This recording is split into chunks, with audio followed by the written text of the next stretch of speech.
নমস্কার, বঙ্গ রেসিপিতে সবাইকে স্বাগত। আমি এখানে প্রথমেই চিকেনটাকে ম্যারিনেট করে নিচ্ছি। দিয়ে দিলাম 2 চামচ আদা রসুন বাটা, আর দিয়ে দেবো হাফ কাপ টক দই।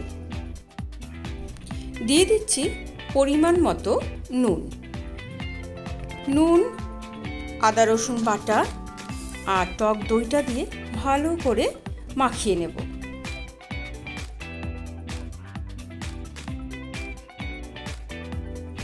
ভালো করে আমি এখানে চিকেনটাকে ম্যারিনেট করে নিয়েছি।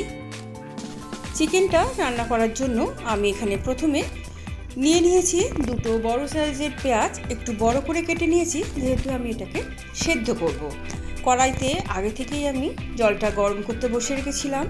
দিয়ে দিলাম পেঁয়াজ, 10-12টা কাজু, আর দিয়ে দিলাম 4-5টা আলমন্ডস। পেঁয়াজ আর বাদামটাকে ভালো করে আমি সেদ্ধ করে নিয়েছি। তুলে নিয়ে এবার ঠান্ডা করে নেব।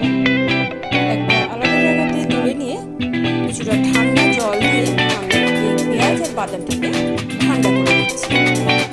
ঠান্ডা হয়ে গেলে আমি এটাকে একটা স্মুথ পেস্ট তৈরি করে নেব।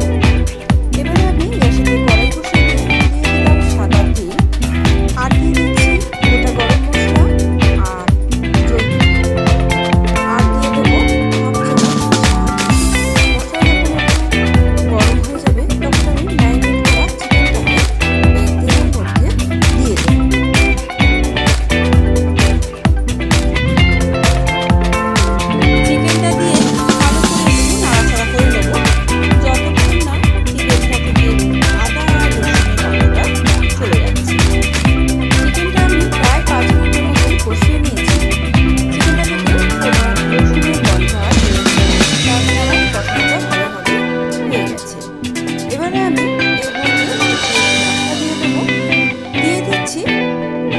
চামচ ধনে গুঁড়ো, 1 চামচ জিরে গুঁড়ো, আর দিয়ে দেবো অল্প পরিমাণে একটু হলুদের গুঁড়ো। পুরো মশলাগুলো দিয়ে আমি আবারও কিছুক্ষণ কষিয়ে নেব যাতে গন্ধ না থাকে। মশলাটা কষতে কষতে আমি একটা কথা বলে রাখি, আমার চ্যানেলে যদি কেউ নতুন হয়ে থাকে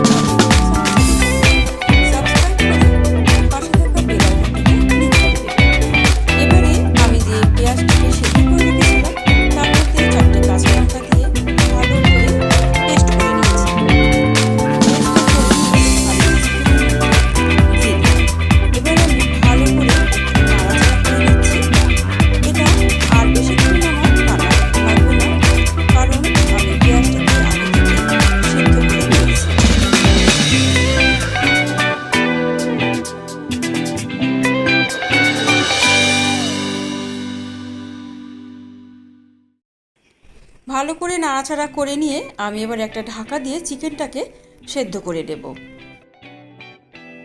রান্নার মাঝেই আমি কিন্তু ঢাকনাটা বারবার খুলে একটু নেড়ে নিচ্ছি, কারণ কাজু বাদাম দেওয়া আছে, কড়াইতে লেগে যাওয়ার চান্স থাকে। এবারে দিয়ে দিচ্ছি পরিমাণ মতো নুন, আর দিয়ে দেব গুঁড়ো গরম মশলা, দিয়ে দিলাম কাসুরি মেথি, আর দিয়ে দিচ্ছি ধনেপাতা কুচানো। এবারে একটু ভালো করে নাড়াচাড়া করে নিলাম। নাড়াচাড়া করে নিয়ে দিয়ে দিলাম হাফ চামচ চিলি ফ্লেক্সটা দিয়ে আবারও একটু নাড়াচাড়া করে নিয়ে সব শেষে দিয়ে দিলাম 1 চামচ বাটার। আমার এই শাহি চিকেনের রেসিপিটা যদি আপনাদের ভালো লাগে তাহলে অবশ্যই একটা কমেন্ট করে জানাবেন।